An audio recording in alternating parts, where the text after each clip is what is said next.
Je voudrais partager ce que le Seigneur a mis sur mon cœur. Je suis parti sur autre chose. Et puis, clairement, en fin de semaine, le Seigneur dit non, il a imposé un texte et puis vraiment une chose particulière pour l'Église ici et pour l'Église de cette région. Je voudrais vous partager pour les temps que nous allons vivre. Alors, je n'ai pas trop de pression parce que, comme notre sœur le disait, vous êtes déjà tellement bien nourris qu'on peut venir en se disant oh, « je ne dois pas apporter beaucoup parce que ces gens sont faméliques ». Non, je pense que vous êtes déjà bien costaud, de l'embonpoint spirituel. Donc voilà, je vais simplement partager un texte que le Seigneur a mis sur mon cœur. C'est un texte que j'aime beaucoup et qui répond, je pense, souvent à un mot, une conjonction qui mine nos vies.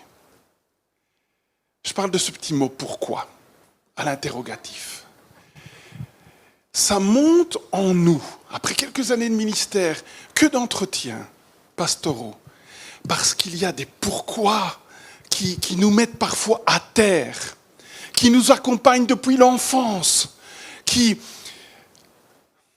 déchirent nos cœurs, qui nous réveillent la nuit. Pourquoi, Seigneur ? Pourquoi tu as permis cela ? Cette année, on fait tous les 2 mois des cultes portes ouvertes pour nos amis, nos croyants. On veut vraiment que l'Église soit accessible.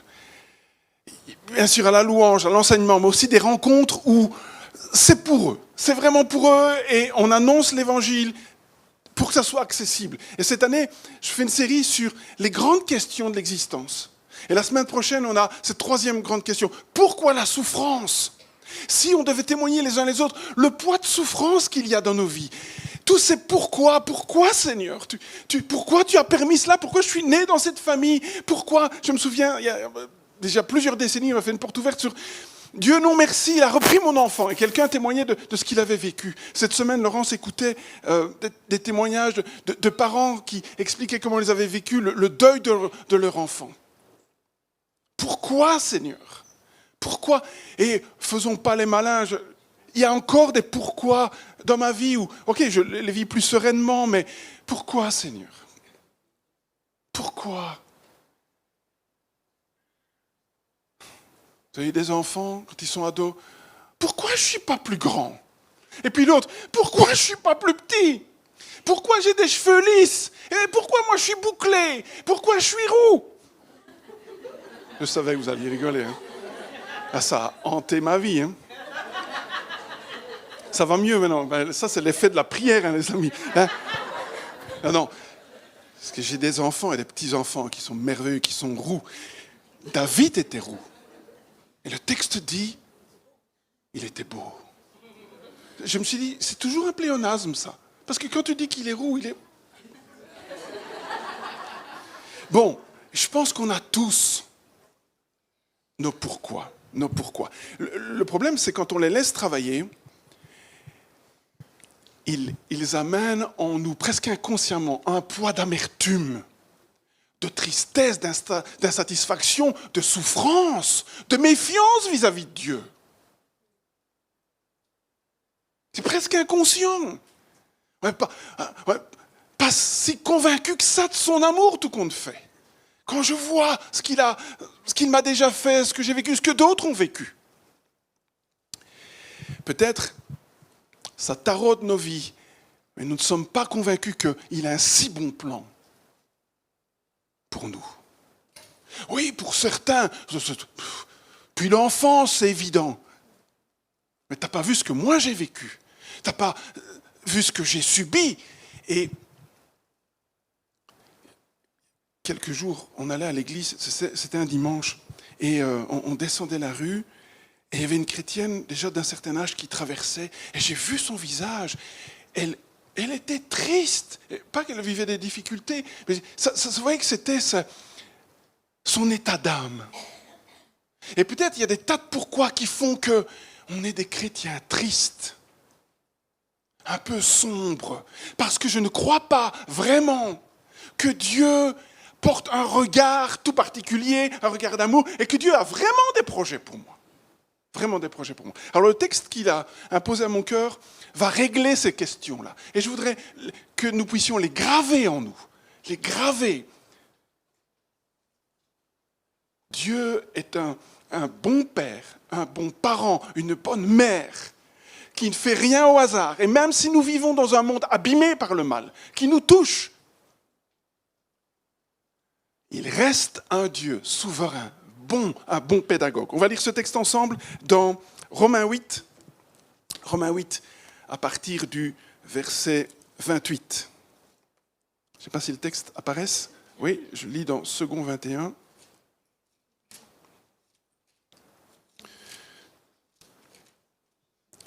Chez vous, vous avez des pasteurs athlètes qui ont des gros bras, mais pendant toute la prédication, tenir le micro comme ça, c'est... Peut-être Salvatore serait bien, si tu pouvais venir te mettre à genoux et tenir le micro ici. C'est comme à la maison, hein. Bon, allez.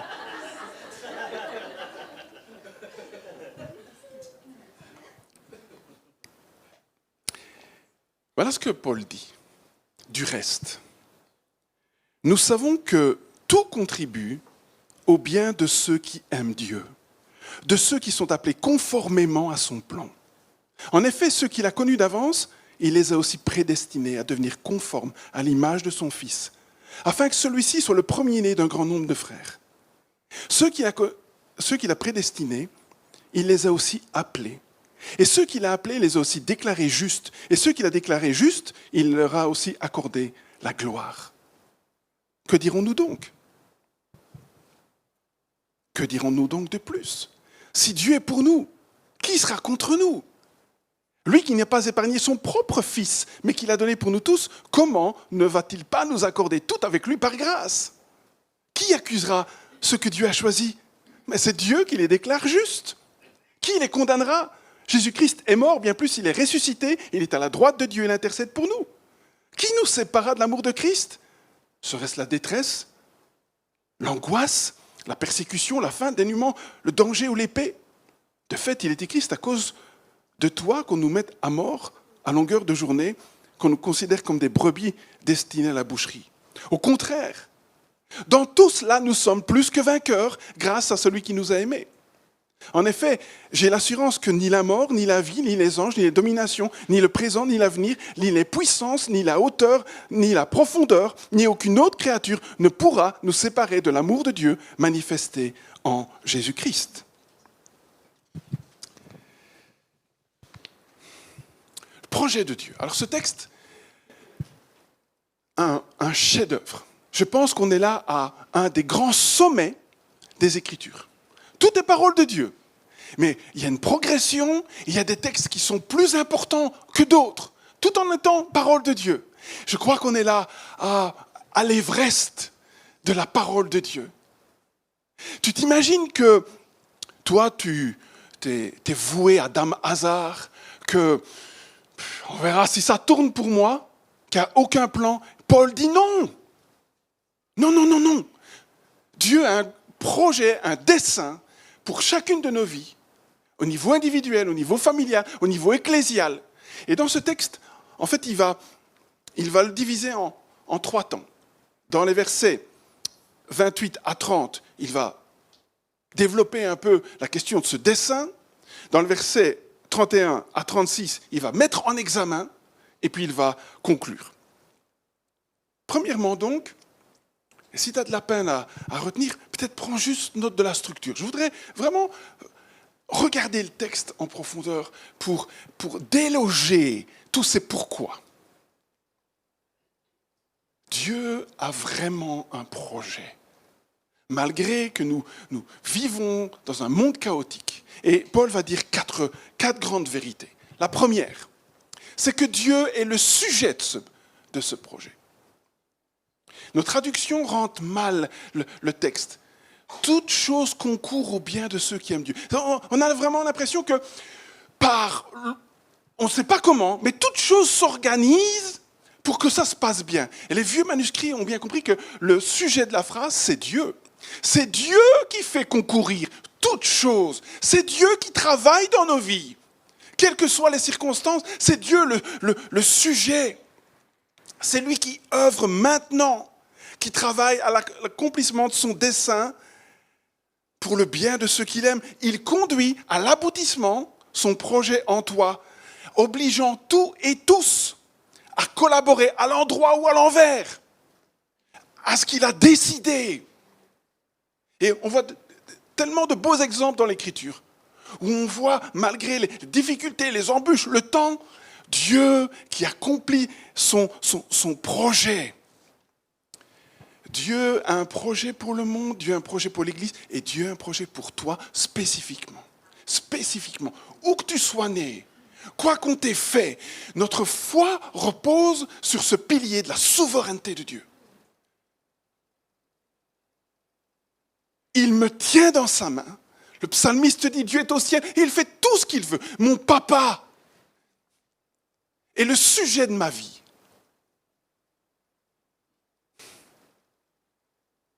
Il reste toujours aux commandes, toujours. Il travaille et rien ne l'arrêtera. Deuxième chose que Paul dit, il va parler de la nature de ce projet. La nature, le dessein de ce projet. Il va dire deux choses. Tout d'abord, ce projet, il nous englobe complètement. Il nous cerne de toutes parts. Nous croyons que Dieu utilise certains événements, certaines personnes, des belles personnes, des chouettes événements, des chouettes vacances, des chouettes bénédictions. Paul dit non, non, non, non. Dieu utilise tout. Ton voisin qui te casse les pieds, ton collègue qui t'en fait voir, tes parents qui n'ont pas été toujours top. Dieu utilise toutes les circonstances. Tout. Même tes faiblesses. Toute chose, toute circonstance, toute péripétie, toute personne, tout événement, toute bénédiction, toute épreuve. Dieu utilise ça pour notre bien. J'avais un prof à la faculté qui disait « Dieu écrit droit avec les courbes de nos vies ». Ouais. Dieu ne perd pas le contrôle. Toute chose. Dieu ne se dit pas « Oh mince, j'ai complètement oublié ce numéro-là. » Non, pas de souci. Il est capable. Paul dit aux Philippiens, il vous a été fait la grâce non seulement de croire, mais de souffrir pour lui. Dieu n'est pas pris de court. On est cerné complètement par le projet de Dieu. Dans son projet éternel, il est capable d'utiliser chaque événement de ma vie, qu'il me paraisse, même le téléphone ici. Voilà, on a répété ça ensemble pour se dire, ok, maintenant je vais leur dire, soyez bien attentifs. Et tu vois là où il y a une petite barre, là, oui. Ouais. Oh. On l'a certainement déjà dit, hein. Quand vous venez dans une église, attendez-vous à ce que Dieu vous parle. Mais probablement pas que le GSM. Donc vous pouvez l'éteindre, c'est bon, hein. Voilà. À bientôt, hein.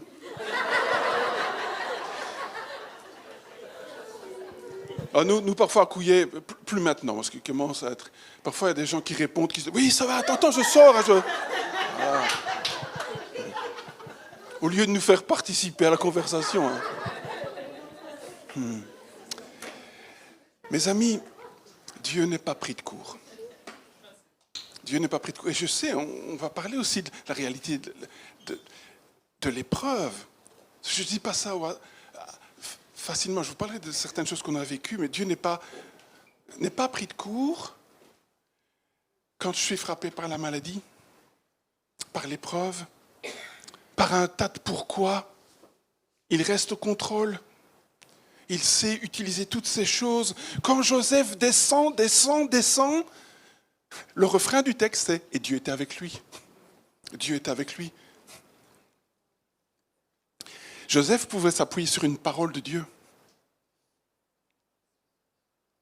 Et pas de semi-accomplissement. Waouh, je suis au top chez Potiphar. Non, j'ai prévu autre chose. J'ai été frappé dernièrement de voir que Jacob, le papa, s'est pas suffisamment accroché aux paroles. Le rêve de son ado, je pense que, quand vous regardez le texte, je pense qu'il a compris que c'était Dieu qui lui parlait. Par 2 fois, il a... Et pourtant, quand on lui a... Donc, lui, il doit se dire, mon fils n'est pas mort. Malgré la tunique, tout ça, je n'ai pas encore vu, je ne me suis pas encore prosterné devant lui. quand on voit son cœur fermé, quand les frères reviennent, hein, les 11 salopards quand même, on a laissé le Père dans une souffrance. Des années et des années, il n'y en a pas un qui a bronché. Hein. Quand on lui dit, bon voilà, il devait être mal, hein, et Joseph, il vit encore. Le texte nous dit que le cœur de Jacob restait froid. Ben, ça m'interpelle. Jacob, pourquoi tu n'es pas resté accroché à ce que Dieu a dit? Tu vas revoir Joseph. Dieu reste en contrôle de nos vies. Okay? Ce dessin-là, hein, ça concerne tout. Donc, allez, nous les Carolos, enfin moi je ne suis pas Carolo d'origine, hein, je suis bruxelloise. Hein. Mais les Carolos râleurs, allez, arrête de râler, arrête. Dieu reste en contrôle. Deuxième chose qu'il dit, le projet de Dieu, il est bon. Dieu fait concourir toutes choses au bien de ses enfants. Le siècle passé a vu tellement de projets terribles.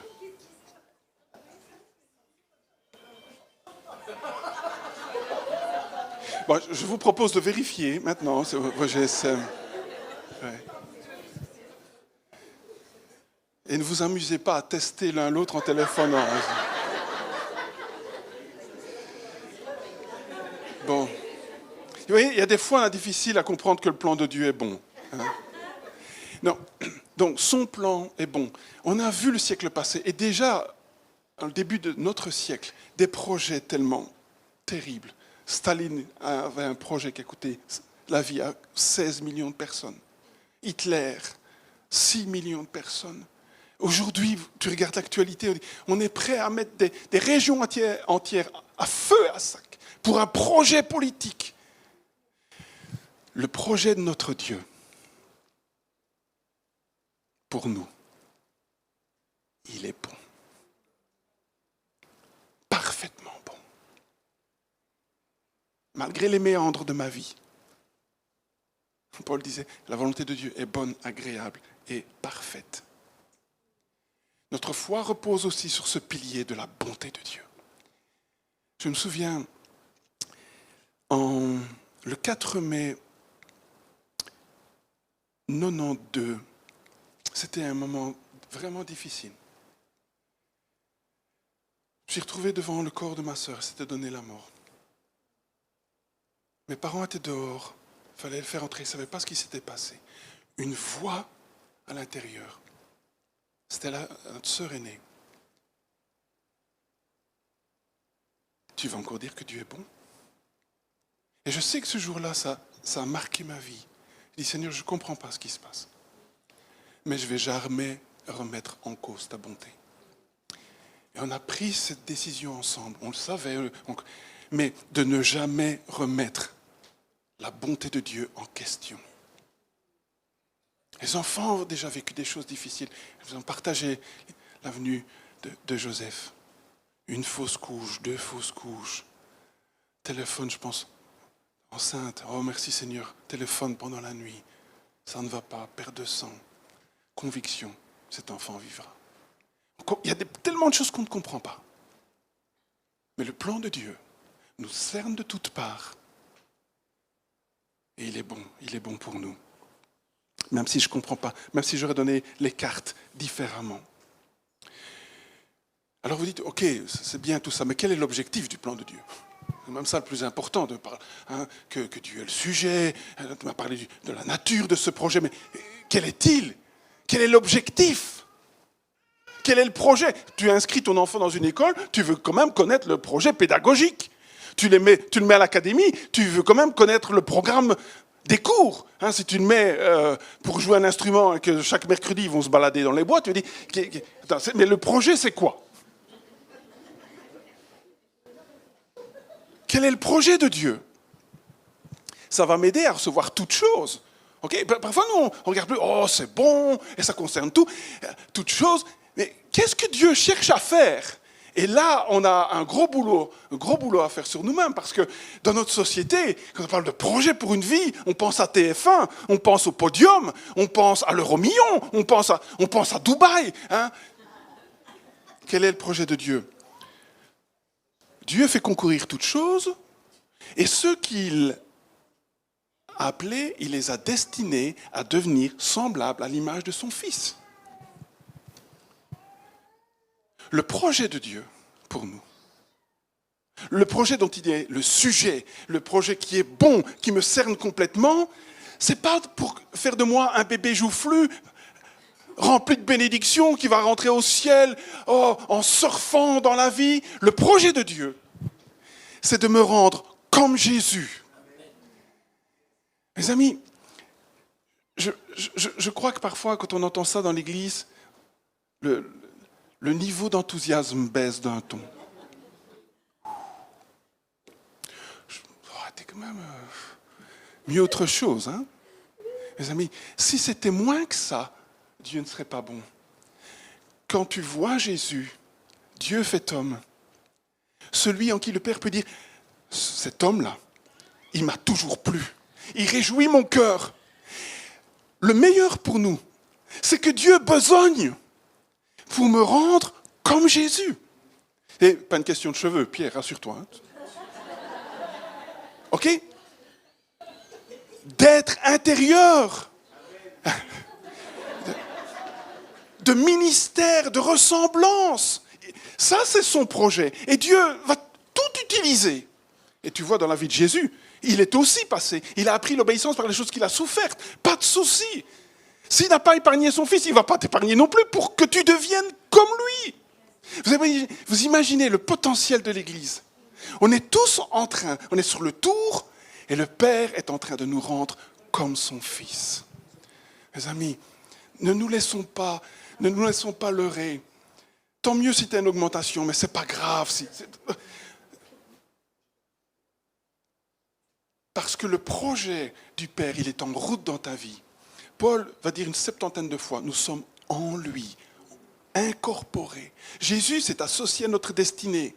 Il a assumé notre péché à la croix pour que nous soyons incorporés en lui. On est en lui. Et son projet, le projet du Père, c'est que cette similitude, elle soit de plus en plus frappante. Le même service que Jésus, le même caractère, les mêmes paroles, le même regard. Il y a du boulot, hein? Il y a du boulot. Et Dieu est capable de tout utiliser. Pas pour notre popularité, mais pour qu'on devienne comme Jésus. Dans le jardin d'Éden, il est dit qu'Adam et Ève, avant le péché, ils étaient à l'image de Dieu. Ce qui veut dire que quand on les voyait, on disait, mais c'est qui ça? C'est Dieu ou c'est l'homme? Quelque part, il faut qu'autour de nous, on se dise, mais c'est qui ces gens-là? C'est Jésus ou c'est Sarah? C'est Jésus ou? Et aussi, on comprend mieux alors les étapes qui sont devant nous. La marche de progression. Moi, j'aime le sport. J'aime bien entendre des entraîneurs qui disent « très bon joueur, mais une grande marche de progression ». Moi, ce que j'aime surtout aussi, je me dis « comment il va parvenir à ça ?» Parce qu'il y a des mouvements qui ne sont pas bons. Il y a des domaines où il doit vraiment évoluer. Mon père se dit « oh, Salvatore, il y a eu des choses difficiles dans ta vie, physiquement,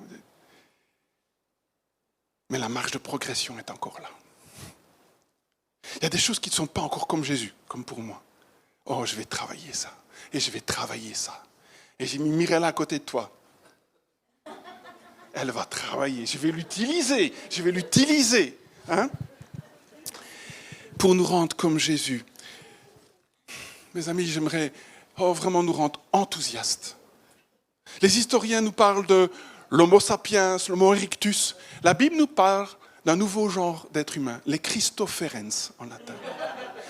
Les porteurs du Christ. Et c'est vraiment ce que nous sommes, les porteurs du Christ. Mais ça va se voir jusque où? Jusque où? Le dimanche matin? Il y a quelques années, quand les hivers étaient froids, à l'église, on a accueilli pas mal de sans-abri. C'était une bonne expérience, c'était un contact pas toujours facile. Il y en avait un, il s'appelait Dédé. Il m'a interpellé.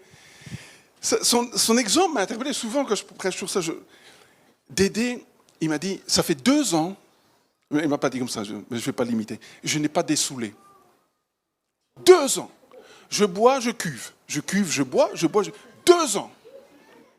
Et j'ai dit à l'église, ce gars est un exemple pour nous. Vraiment. remplis de lui, et on vit encore et encore. On boit, on cuve. On boit, on sert, et on est transformé. C'est son projet pour nous. Là où tu es, pas à Génézareth, mais là à Courcelles, à Souvray, dans la boîte où tu es, il est en train de développer Jésus. Jésus. Tu es en train d'aider tes enfants à devenir comme Jésus. Les mêmes réflexes. OK? Son projet. Alors, cette première partie se termine avec une description du chrétien. Je vais assez vite sur ça, mais quand on découvre des choses sur Dieu, on découvre aussi plein de choses sur nous. Cette dynamique de glorification. Paul dit, mais vous savez que ceux qu'il a connus d'avance, il parle de nous. Dieu qui nous a connus d'avance, c'est incroyable. Avant l'éternité, avant la création, Dieu était déjà en train de dire, Esprit, Jésus, on va créer à tel moment. Et on va les rendre comme nous. Ceux qu'il a connus d'avance, qu'il a aimés, il les a appelés. Ceux qu'il a appelés, il les a rendus justes. Et ceux qu'il a rendus justes, il les a déjà glorifiés. Tu t'imagines l'investissement de gloire qu'il y a en nous. C'est incroyable. Dire que dimanche matin, il y a des gens qui vont à la piscine. Où ils lavent leur voiture. En été, je suis frappé de voir les hommes. Tu roules pour venir à l'église, tu vois les hommes qui bichonnent leur voiture. Ils prennent plus soin de leur voiture que de leurs femmes. Mais le projet de Dieu pour l'église, c'est un projet de gloire. Mes amis, l'église, c'est quelque chose de... C'est incroyable. Le poids de gloire, le projet de Dieu. Alors, on va amorcer tout doucement un peu la fin. Parce que, comme vous, et même si vous m'aimez bien, mais vous dites, ouais, il y a quand même des questions avec tout ça. Alors. Et Paul a cette même démarche aussi. Il va mettre cela en examen à verset 33-36, il va poser 4 questions. 4 questions. Et certaines sont doubles.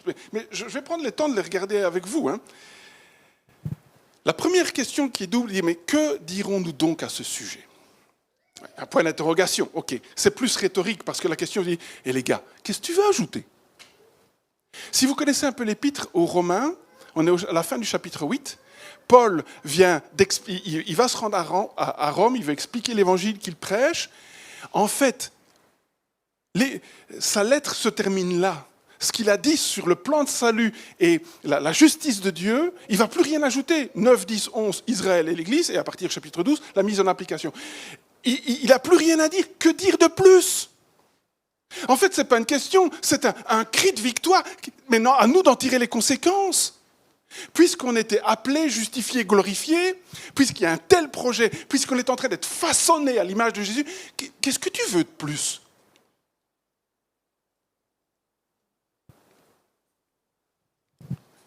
Et il ajoute, si Dieu est pour nous, qui sera contre nous ? S'il avait dit que qui sera contre nous, alors là, il y a peut-être un paquet de personnes qui peuvent être contre nous. Ta belle-mère.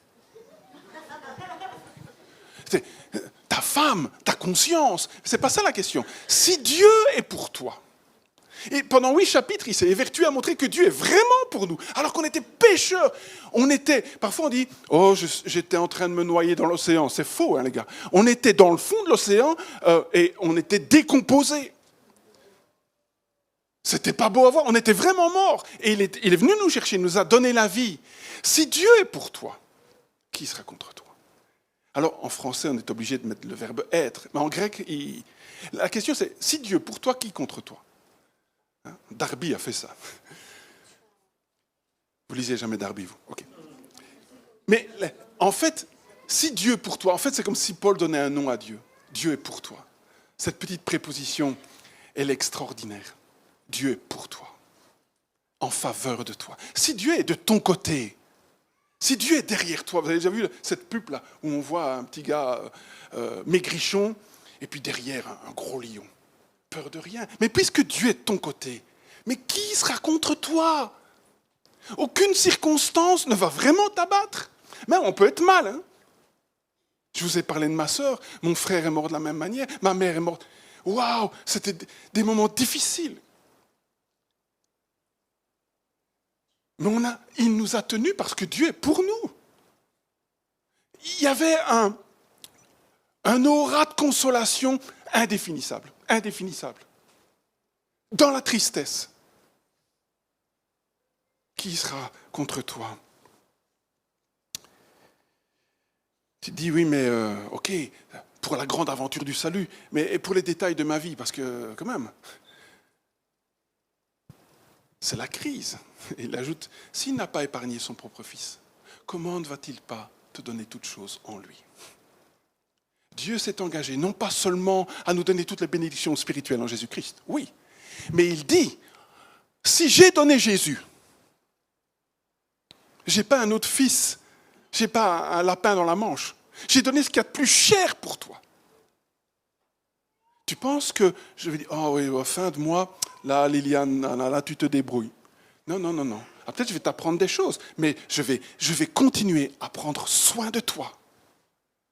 Paul est tellement conscient de cela, il dit, j'ai appris à vivre. Parfois c'était difficile, mais Dieu a pris soin de moi.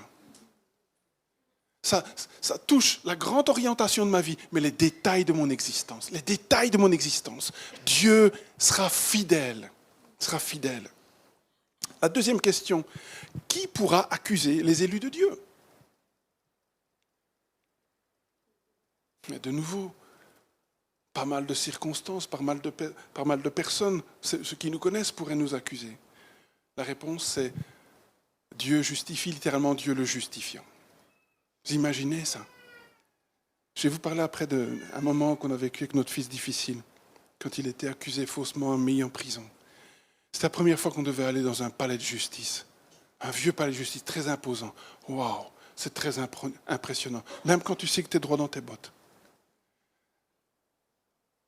J'entends parfois des gens qui disent « Moi, je n'ai pas peur de rencontrer Dieu. Je vais lui dire, moi, ces 4 vérités. » Je pense que quand on va rencontrer Dieu, sans avocat, ça va être terrible. Terrible.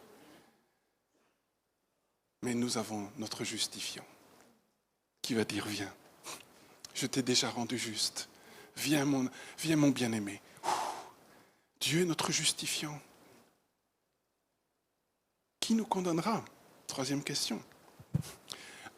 Une personne pouvait le faire. Vous connaissez l'épisode de l'évangile de Jean, on amène la femme, à mon avis, le mari, enfin pas le mari, courait plus vite parce que les deux devaient être là. Et Jésus pouvait prendre la pierre. Et Jésus peut prendre la pierre avec moi. Celui qui pouvait me condamner, c'est celui qui est mort à ma place, qui est ressuscité et qui est dans le ciel maintenant, et qui parle pour moi, qui est de mon côté. J'ai un avocat, Prodéo, qui est de mon côté. Personne ne peut m'accuser. Si tu fais bien attention au texte de Romains 8, on a parlé de Jésus pour nous, le Père. Et un peu plus haut, Paul dit « L'Esprit vient au secours » dans la prière. Ce qui veut dire que toute la Trinité est de notre côté. Ça veut dire qu'on parle de nous au ciel. T'imagines ça? On parle de toi. Eh bien, il revoit le programme de formation. Il dit « Oh bon, Salvatore. Il y a quand même des domaines où ça ne marche pas trop. Bon, on va travailler encore. » Et le Père et le Fils et l'Esprit sont là derrière. Et la dernière question. Qui nous séparera de l'amour de Dieu? S'il n'y avait pas eu tout ce qui était affirmé auparavant, la tribulation, l'angoisse, la persécution, tout ça pourrait nous faire vraiment peur. Mais Paul répond dans la conclusion. Le projet parfait de Dieu fait que rien ne me séparera de l'amour de Dieu. Dans toutes ces choses, dit Paul, toutes ces choses, tout ce qu'il a mentionné, tellement difficile, même la tribulation, même le deuil, dans toutes ces choses, nous sommes plus que vainqueurs. Tu peux voir venir l'épreuve en disant « Waouh, dans ce chemin-là, je serai victorieux. » Plus que vainqueur, c'est mon mot préféré dans l'Écriture. Parce que, en fait, les jeunes aiment bien mettre ces tenues sportives de cette marque-là. En grec, c'est hypernikomène, mais ça vient de Nike, Nike. Oh, des vêtements Nike. Oh, vêtements de tenue sportive, de qualité. Paul dit, nous sommes hyper nicomènes, revêtus des vêtements de victoire à tout jamais. Pour nous, c'est pas, on l'a mentionné plusieurs fois prophétiquement, c'est pas juste une belle devise, c'est une réalité. Il ne va jamais te laisser dans la boue. Il va toujours te tirer de là. Parce maintenant c'est dans nos gènes, le Christ en nous. Même s'il a dû apprendre l'obéissance par les choses qu'il a souffertes, il a été victorieux jusqu'au bout. Jusqu'à la croix. La victoire. Et son peuple ne sera jamais perdant. Jamais. Dans toutes ces choses, nous sommes plus que vainqueurs. Il faut donc qu'on ait cette mentalité en nous. Cette mentalité. Plus rien ne va nous faire obstacle. Plus rien du tout. Nous pouvons revêtir ces habits donnés en Christ. Rien. Ni la mort, ni la vie. Et un étonnant catalogue de forces souterraines célestes qui sont citées. Ce n'est pas qu'on les nie, mais je renie leur puissance sur ma vie. Parce qu'il y a en moi quelqu'un qui me rend victorieux. Alors, je sais que vous connaissez ce texte, mais je vais vous dire pourquoi aujourd'hui il est vraiment important. On a vécu, après que notre fils soit passé par un temps d'incarcération, il est sorti et c'était dans les années 2008. Et on était vraiment pas bien. C'était difficile de se remettre. Certains des enfants étaient encore petits. Puis 1er novembre, jour de congé, pour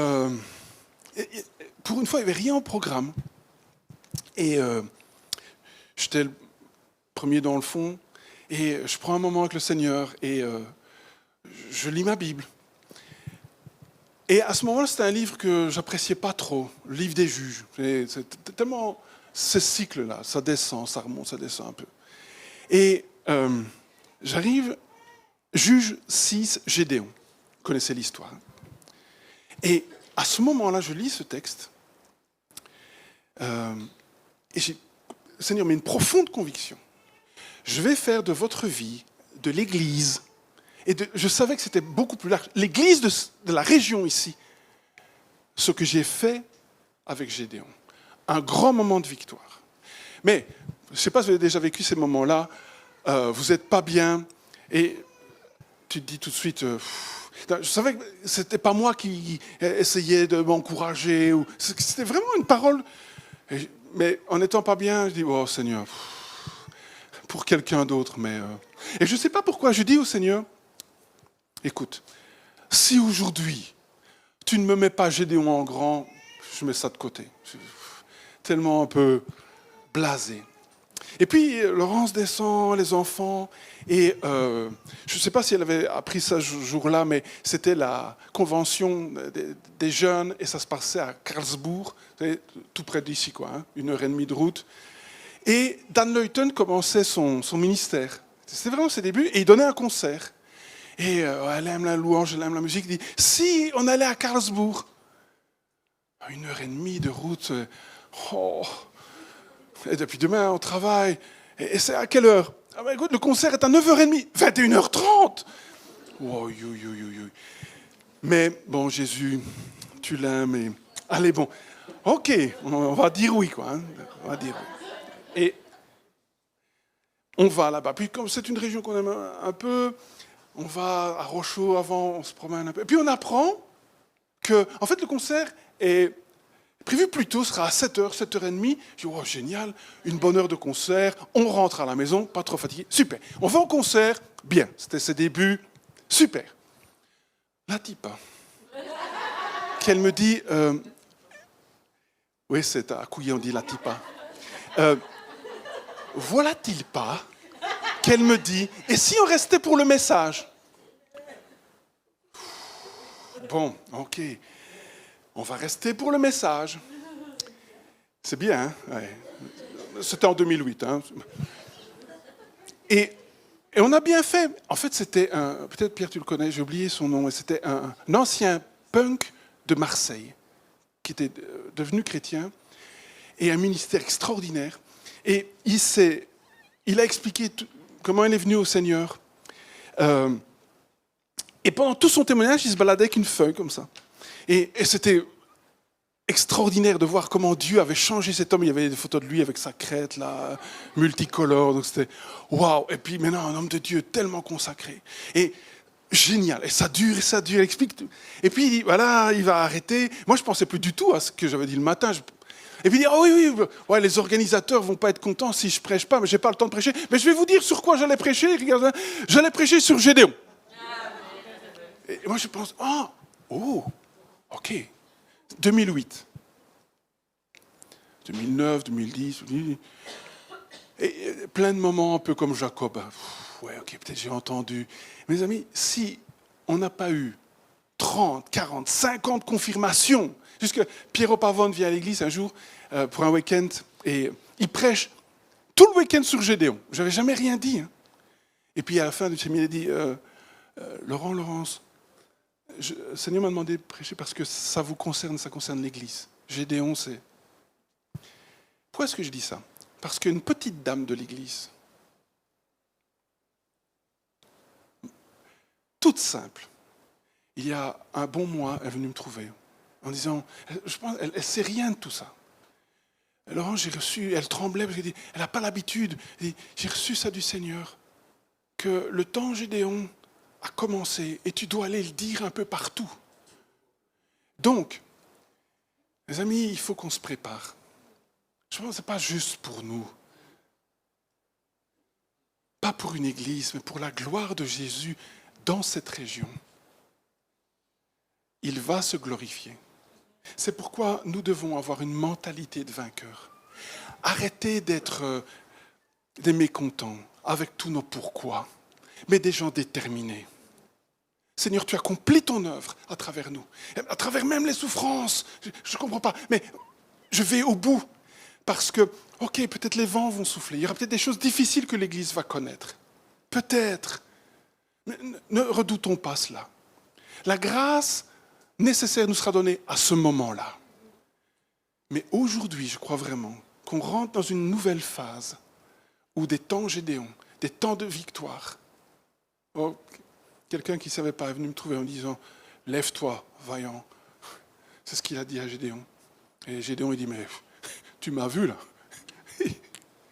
Je suis le plus petit de la plus petite tribu. Qu'est-ce qu'on est, nos communautés? Rien. » Hier, c'était le carnaval hier chez nous. Il y avait un paquet de gens. Probablement que dans Souvray et ici à Courcelles, il y aura dans les rues beaucoup plus de gens que vous ne pourrez jamais accueillir. On ne représente pas grand-chose. Et pourtant, c'est à nous qu'il dit, lève-toi. Lève-toi, vaillant. Parce que notre évangile, l'évangile de Jésus-Christ, peut percuter les cœurs, n'importe qui, votre bourgmestre.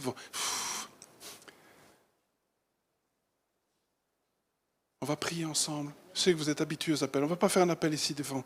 On reste assis, mais si tu te dis, ok, Seigneur, je suis vraiment comme ce petit Gédéon, caché dans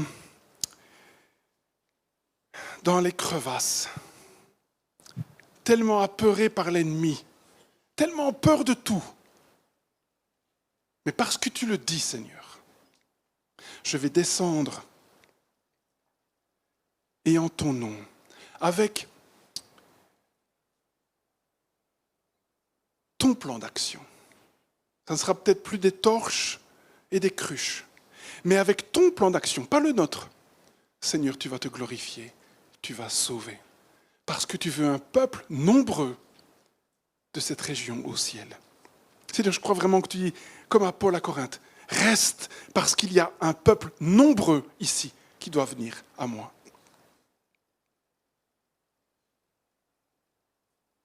Alors si tu es OK avec ça, si on est prêt à se lever et à livrer nos vies pour cette grande cause, cette cause éternelle, extraordinaire, peut-être juste lève-toi et on va prier ensemble. Et on acte aujourd'hui, Seigneur, nous voilà debout, tremblants, mais disponibles pour toi. Tu pourras compter sur l'assemblée de Courcelles. Tu pourras compter sur l'église de Couillet. Puis, tant d'autres qui vont s'y répondre. Et on va prier pour eux, pour que beaucoup se lèvent, que l'église soit unie, Seigneur. Unie dans la vérité. Que toutes les tribus du nouvel Israël s'unissent pour ce grand